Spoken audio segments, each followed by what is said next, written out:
आज की कहानी है एक ऐसी भारतीय कंपनी की जिसका सफर वाकई कमाल का है। सोचिए, एक ऐसी कंपनी जिसने सिर्फ देश को रोशन ही नहीं किया, बल्कि खुद के लिए महारत्न का दर्जा हासिल करके कुछ असाधारण ताकतें भी पाईं। जी हां, ये कहानी है एनटीपीसी की। तो सवाल उठता है कि आखिर एक कंपनी को ये सुपर पावर्स मिलते कैसे हैं? इसे बस एक कंपनी की बोरिंग हिस्ट्री मत समझिएगा। ये तो एक ऐसा सफर है जिसमें नई नई काबिलियतें हासिल की गईं और भारत की एनर्जी की पूरी कहानी को हमेशा के लिए बदल दिया गया। तो चलिए शुरू करते हैं ये सफर। तो चलिए सीधे चलते हैं 1970s के दशक के भारत में। ये वो दौर था जब देश एक बहुत बड़े बिजली संकट से गुजर रहा था। मतलब आए दिन पावर कट्स होते थे और इसने देश के विकास की रफ्तार पर जैसे ब्रेक ही लगा दिया था। अब देखिए, दिक्कतें एक नहीं कई थीं। पूरे देश में बिजली की जबरदस्त कमी थी, जिससे इंडस्ट्री से लेकर आम लोगों की जिंदगी सब पर असर पड़ रहा था। जो भी पावर प्रोजेक्ट्स थे वो अलग-अलग राज्यों के थे, बिखरे हुए थे और उनमें कोई तालमेल ही नहीं था। ऐसे में देश को एक ऐसी सेंट्रल टेक्निकली मजबूत संस्था की सख्त जरूरत थी जो भरोसेमंद बिजली दे सके। मतलब ऐसी बिजली जो 24 घंटे मिले, जिसे बेस लोड पावर भी कहते हैं। और बस इसी जरूरत को पूरा करने के लिए 7 नवंबर 1975 को मैदान में एंट्री होती है हमारी कहानी के हीरो की, यानी एनटीपीसी की। और इसका मिशन एकदम साफ था, भारत के पावर सेक्टर को रफ्तार देना। तो अब बात करते हैं एनटीपीसी के शुरुआती सालों की। ये वो वक्त था जब कंपनी अपनी नींव मजबूत कर रही थी, अपनी काबिलियत साबित कर रही थी और एक के बाद एक नए रिकॉर्ड बना रही थी। देखिए, एनटीपीसी ने सिर्फ पावर प्लांट नहीं बनाए, बल्कि उन्हें बनाने के काम में महारत हासिल कर ली। उन्होंने इंजीनियरिंग और कंस्ट्रक्शन के तरीकों को स्टैंडर्डाइज किया। इसका नतीजा ये हुआ कि उनका प्रदर्शन देश के औसत से कई ज्यादा बेहतर था। इसे नापने का एक तरीका होता है प्लांट लोड फैक्टर या पीएलएफ। मतलब कोई प्लांट अपनी पूरी कैपेसिटी का कितना इस्तेमाल कर रहा है।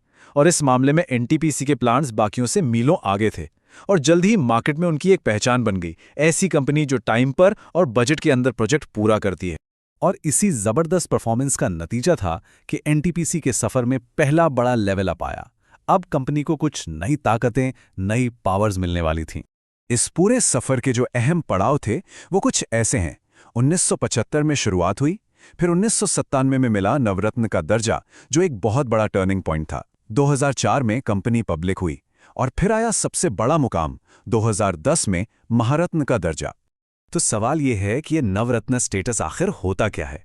असल में ये सरकार की तरफ से टॉप परफॉर्म करने वाली सरकारी कंपनियों को दिया जाने वाला एक टाइटल है और इसका सबसे बड़ा फायदा फैसले लेने की ज्यादा आजादी। और इस नवरत्न दर्जे के साथ एनटीपीसी को मिले असली सुपर पावर्स। सोचिए, अब वो बड़े बड़े इन्वेस्टमेंट के लिए सरकार की मंजूरी का इंतजार नहीं करती थी। वो खुद दूसरी कंपनियों के साथ मिलकर जॉइंट वेंचर बना सकती थी और तो और पावर ट्रेडिंग जैसे बिल्कुल नए बिजनेस में भी उतर सकती थी। और अब कहानी पहुंचती है अपने क्लाइमैक्स पर। वो छलांग जो एनटीपीसी को सरकारी कंपनियों की लीग में सबसे ऊपर ले जाने वाली थी। देखिए, महारत्न का दर्जा पाना कोई बच्चों का खेल नहीं है। इसके लिए बहुत सख्त फाइनेंशियल क्राइटेरिया को पूरा करना होता है। मतलब लगातार कई सालों तक हजारों करोड़ की नेटवर्थ, उतना ही बड़ा सालाना टर्नओवर और जबरदस्त मुनाफा, ये सब दिखाना पड़ता है।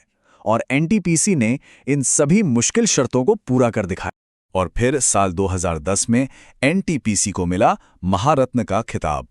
ये किसी भी सरकारी कंपनी के लिए सबसे ऊंचा स्टेटस है और इसका मकसद सिर्फ एक है, इन कंपनियों को इतना मजबूत बनाना कि वो दुनिया भर में अपना दबदबा कायम कर सकें, यानी एक ग्लोबल जायंट बन सकें। इस पावर का अंदाजा बस इस एक नंबर से लगाइए। महारत्न बनने के बाद एनटीपीसी को एक सिंगल प्रोजेक्ट में 5,000 करोड़ रुपए तक इन्वेस्ट करने की छूट मिल गई, वो भी बिना सरकार से बार बार परमिशन लिए। ये सच में एक गेम चेंजर था। महारत्न का दर्जा मिलने के साथ ही एनटीपीसी के लिए एक बिल्कुल नया मिशन शुरू हुआ। अब ये कंपनी सिर्फ पावर बनाने वाली एक कंपनी नहीं रह गई थी, इसकी पहचान बदलने वाली थी। एनटीपीसी की पहचान में एक बहुत बड़ा बदलाव आया। पहले वो जाने जाते थे भारत के सबसे बड़े थर्मल पावर प्रोड्यूसर के तौर पर, और अब वो बन गए भारत के इंटीग्रेटेड एनर्जी मेजर। अब ये सिर्फ नाम का बदलाव नहीं था, इसका मतलब था कि एनटीपीसी अब सिर्फ कोयले से बिजली बनाने तक ही सीमित नहीं रहेगी, बल्कि एनर्जी के हर सोर्स में एक बड़ी ताकत बनेगी, चाहे वो सोलर हो, विंड हो या फिर हाइड्रो। तो सबसे दिलचस्प बात यह है कि एनटीपीसी अब अपनी इन महारत्न शक्तियों का इस्तेमाल एक ग्रीन फ्यूचर को बनाने के लिए कर रही है। और ये सिर्फ बातें नहीं हैं, बल्कि ठोस कदम उठाए जा रहे हैं। सोलर और विंड एनर्जी में जोर शोर से इन्वेस्टमेंट हो रहा है। भविष्य का फ्यूल कहे जाने वाले ग्रीन हाइड्रोजन पे रिसर्च चल रही है और 2032 तक 60 गीगावाट रिन्यूएबल एनर्जी कैपेसिटी का एक बहुत बड़ा टारगेट रखा गया है। ये सब एक नए सस्टेनेबल मिशन का हिस्सा है। आखिर में ये एक लाइन एनटीपीसी की पूरी कहानी को बहुत खूबसूरती से बयां करती है कि महारत्न का दर्जा सिर्फ कंपनी के बड़े आकार की वजह से नहीं मिला, बल्कि ये मिला स्केल, एफिशिएंसी, फाइनेंशियल डिसिप्लिन और देश के प्रति अपनी जिम्मेदारी को निभाने के एक मजबूत कॉम्बिनेशन से। और अब इस पूरी चर्चा को हम एक बहुत बड़े और अहम सवाल पर आकर खत्म करते हैं। सवाल ये है कि क्या कोयले की बुनियाद पर खड़ा हुआ इतना बड़ा जायंट सच में क्लीन एनर्जी के मैदान में एक ग्लोबल लीडर बन सकता है? एनटीपीसी का और साथ ही भारत के पूरे एनर्जी सेक्टर का भविष्य काफी हद तक इसी सवाल के जवाब पर टिका है।